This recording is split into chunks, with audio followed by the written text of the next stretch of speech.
میں اس کا شاگرد ہوتا ہوں میرا استاد بن جاتا۔ تو بچوں اللہ سے مانگا کرو کہ اللہ تعالیٰ تمہیں سخی بنائے۔ اچھا، ایک صحابی کہنے لگے یا اللہ تیرا نبی کہتا مال لگاؤ، میرے پاس تو کچھ ہے نہیں، جس نے میری بے عزتی کی میں نے سب کو معاف کیا، میری یہی سخاوت قبول فرما۔ تمہیں آخری درجہ بتا رہا ہوں بھائی، تمہارے پاس کچھ بھی نہیں ہے تو آخری درجے تک کا بھی مجھے ابھی اچانک یاد آ گیا۔ جب وہ صبح نماز میں آئے تو آپ نے کہا من المتصدق البارحہ، رات صدقہ کس نے کیا بھائی؟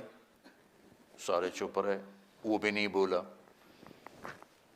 آپ نے کہا من المتصدق بعرضہ البارحہ، رات کو اپنی عزت کا صدقہ کس نے کیا؟ پھر وہ کھڑے ہو گئے کہ یا رسول اللہ، میں نے کہا پیسہ تو ہے کوئی نہیں، چلو اے ہی کریے۔ تو آپ نے کہا کہ تیرا یہ صدقہ مقبول صدقات میں اللہ نے قبول فرما لیا۔ تو صرف تو زکوٰۃ سے جان نہ چھڑایا کرو، ہمارے اوپر تو فرض ہی کوئی نہیں، اللہ سے مانگا کرو اللہ تمہیں سخی بنائے۔ وتصوم رمضان، اور رمضان کے روزے رکھ، فتحج البیت، اور حج کر، ثم قال الا ادلک علی ابواب الخیر، پھر آپ نے فرمایا تمہیں خیر کے دروازے بتاؤں؟ الصوم جنہ، روزہ ڈھال ہے، گناہوں سے بھی جہنم سے بھی بچاؤ ہے۔ روزے سے انسانی فطرت میں ایک ایسی نورانیت پیدا ہوتی ہے کہ اللہ گناہوں سے بھی نفرت دے دیتا ہے اور جہنم سے بھی بچاؤ ہو جاتا ہے۔ الصدقۃ تطفئ الخطیئہ کما یطفئ الماء النار، یہ بات آ گئی آگے، میرے سامنے نہیں تھی، میں تو پہلے یہ کہہ چکا ہوں کہ اللہ کے، اب یہاں صدقے کا لفظ ہے، زکوٰۃ کا لفظ نہیں ہے کہ یہ عام ہو گیا۔ زکوٰۃ ہے وہ بھی صدقہ ہے، اور نوافل نفلی وہ بھی ہے۔ تو آپ نے کہا صدقہ خطاؤں کو ایسے ختم کر دیتا ہے جیسے پانی آگ کو ختم کر دیتا ہے، جیسے پانی آگ کو بجھاتا ہے، ایسے ہی اللہ کے نام پہ خرچ کرنا خطاؤں کو مٹا دیتا ہے۔ تو یہاں زکوٰۃ خاص ہے اور صدقہ عام ہے۔ تو اللہ تعالیٰ سے آپ مانگا کرو کہ اللہ تمہیں سخی بنائے، اور تنگ دستی میں دینا شروع سیکھو، اللہ تمہیں فراخی بھی نصیب فرمائے گا۔ بخیل سے اللہ کی کوئی دوستی نہیں ہے، یاد رکھنا۔ اور معاف کرنا بہت بڑی سخاوت ہے، برائی کے سامنے چپ رہنا بہت بڑی سخاوت ہے، اپنی زبان کو غیبت سے روک لینا بہت بڑی سخاوت ہے۔ یہ ساری سخاوت کی قسمیں آپ کو بتا رہا۔ وصلاۃ الرجل فی جوف اللیل، اور رات کو تہجد کی نماز۔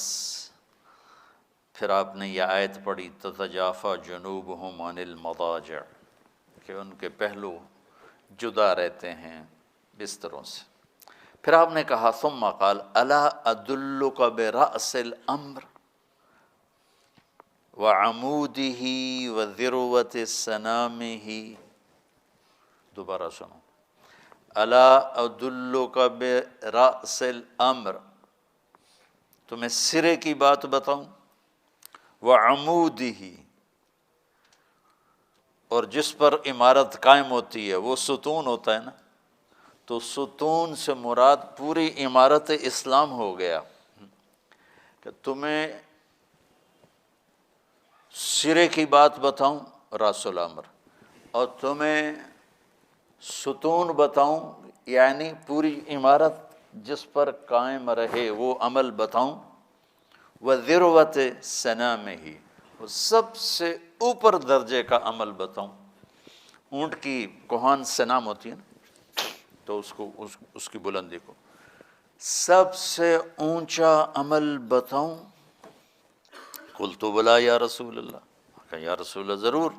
تو آپ نے فرمایا راس الامر الاسلام، سرے کی بات تو ہے اسلام، وعمودہ الصلاۃ، اور اس کا ستون ہے نماز، وذروۃ سنامہ الجہاد، ذروۃ سنامہ الجہاد، اور اس کے سب سے اونچی چیز ہے جہاد. پھر آپ نے کہا الا اخبرک بملاک ذلک کلہ. ملاک،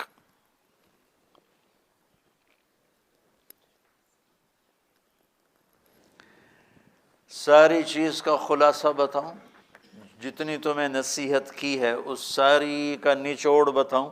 الا اخبرک بملاک ھذا کلہ، بملاک ذلک کلہ، میں تمہیں ساری نصیحت کا خلاصہ بتاؤں؟ یہ حدیث میں بہت سناتا رہتا ہوں، میں تمہیں ساری نصیحت کا خلاصہ بتاؤں؟ قلت بلا یا نبی اللہ. میں نے کہا یا رسول اللہ ضرور بتائیں.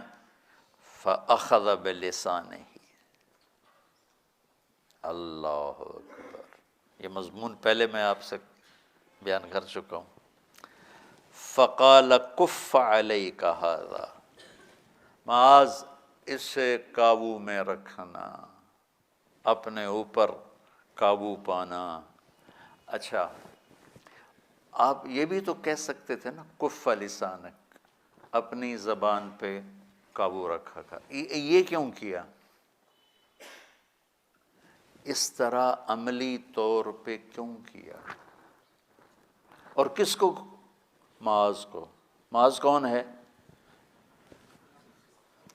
آپ نے کہا قیامت کے دن میری امت کے علماء کا جھنڈا معاذ بن جبل کے ہاتھ میں ہوگا. اتنے بڑے آدمی کو کسی کو الوداع کہنے کرنے کے لیے 7 میل سفر نہیں کیا. واحد صحابی ہیں معاذ، ان کو یمن بھیجا حج کے بعد، تو ان کو چھوڑنے کے لیے آپ نے 7 میل جرف تک ساتھ گئے، جرف تک. اور یہ واحد صحابی ہیں جن کو آپ نے کہا یا معاذ انی احبک. اتنے بڑے آدمی کو سمجھا رہے ہیں جیسے چھوٹے بچوں کو نہیں سمجھاتے. تصویر بنائی، ایکشن کیا، اس کی شکل بنا کر کہا کیوں؟ بولو کیوں کیا ایسا؟ ہاں جی بہت مشکل کام ہے، اس لیے تصویر بنائی کہ بہت مشکل کام ہے. میں کتنا صبر کرتا، میں بھی تو انسان ہوں. سنتے نہیں ہو یہ بات ہے؟ میں کوئی پتھر ہوں؟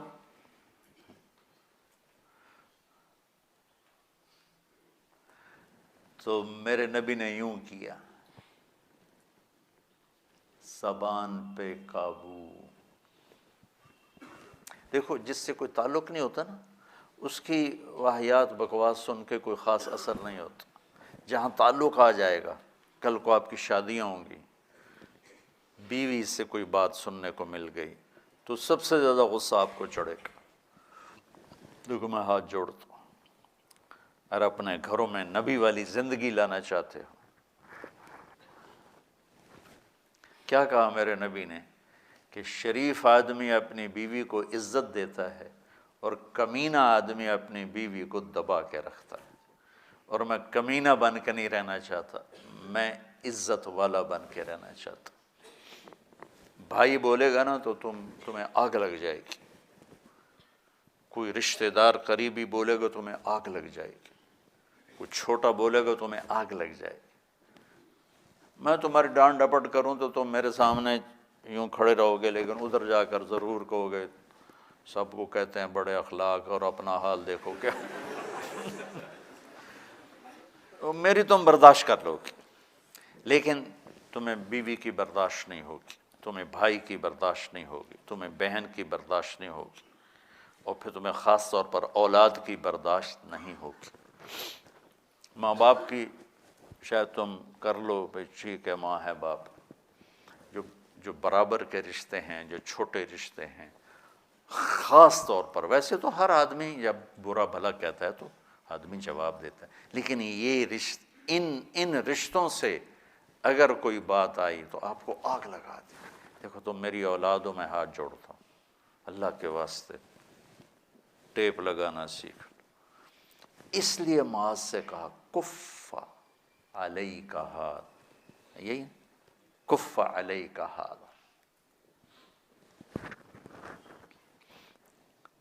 وہ کہتے ہیں یا نبی اللہ انا لمؤاخذون بما نتکلم بہ، یا رسول اللہ جو ہم بولتے ہیں اس کا بھی حساب ہے؟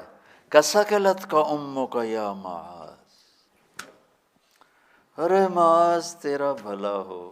اردو میں اس کا محاورہ یوں ہوگا، تیری ماں تجھے روئے نہیں ہوگا،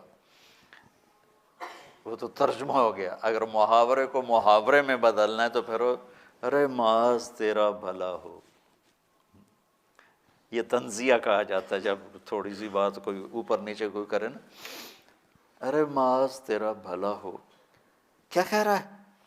وَهَلْ يَكُبُّ النَّاسَ فِي النَّارِ عَلَى وُجُوهِهِمْ أَوْ قَالَ عَلَى مَنَاخِرِهِمْ إِلَّا حَصَائِدُ أَلْسِنَتِهِمْ۔ اللہ اکبر۔ ارے معاذ تیرا بھلا ہو، تجھے خبر ہے سب سے زیادہ، یہاں سب سے زیادہ کا لفظ نہیں ہے لیکن حل کے اندر یہ مطلب موجود ہے، وَهَلْ يَكُبُّ النَّاسِ۔ یہ حل استفہام نہیں ہے، استفہام میں ہے کہ چلو حل کا لفظ نہیں، یہ جو میں ترجمہ کر رہا ہوں کہ سب سے زیادہ جہنم میں دھکا دینے والی زبان کی کھیتی ہوگی، علی مناخرہم، پیشانی کے بل یا ناک کے بل گرانے والی، حصائد السنتہم۔ کیا خوبصورت، کیا خوبصورت تشبیہ ہے۔ میں تو بلاغت پڑھا نہیں ہوں، تم لوگ تو پڑھے ہوئے ہو، پھر بھی ایسے بدھو بیٹھے ہو۔ یہاں حصائد، فجعلناہ حصیدا، کٹی ہوئی کھیتی کو حصید کہتے ہیں۔ تو یہاں زبان کو تشبیہ دی ہے کس کے ساتھ؟ درانتی کے ساتھ، اور نیکیوں کو تشبیہ دی ہے کھیتی کے ساتھ، کہ جیسے درانتی کھیتی کو کاٹ کے بھوسا بنا دیتی ہے، ایسے ہی زبان کا گندا بول ساری نیکیوں کو کاٹ کے بھوسا بنا دیتا۔ تو بچوں سبحان اللہ، کیسی خوبصورت نصیحت میرے نبی کی آج آپ کی طفیل مجھے بھی سننے کو مل گئی، آپ کو بھی سننے کو مل گئی۔ اس ایک حدیث، پچھلی جو میں بات کر رہا تھا وہ اس سے تقریباً میل کھا رہی تھی۔ تو میرے نزدیک یہ اسباق ہیں پڑھانے کے۔